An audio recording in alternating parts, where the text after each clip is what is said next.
entrepreneurs have something in common. They have vision and they're willing to take risk. Okay. So there was a vision of having a church that would not only teach the Bible, but show the social, economic, racial, and cultural implications of biblical truth. So because the vision was this comprehensive vision that we call the kingdom agenda, which is the visible manifestation of the comprehensive rule of God over every area of life, the scope of that is big. So there was big vision, and we started with 10 people in our living room. But with those 10 people, we began to cultivate and communicate a bigger vision and the components of what that vision would mean.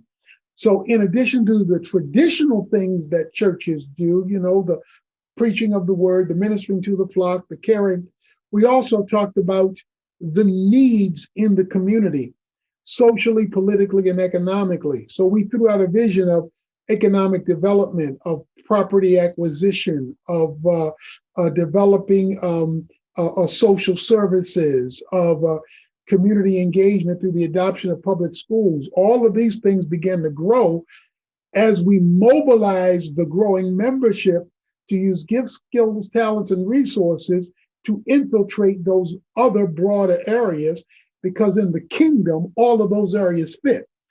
Our problem is the church has become an end in itself and not a vehicle through which God accomplishes comprehensive kingdom programming and impact. So as we began to infiltrate all of these areas, and as we began to grow our membership or our customers, our constituents, then an economically viable process, then we began to see them engaged in that to expand the company, and that is the church in this case, for impact. And we know if you're an entrepreneur, then that means you've got to have people who want your product, because the more people who want your product, the more the company grows to provide the goods and services to the people who want the product.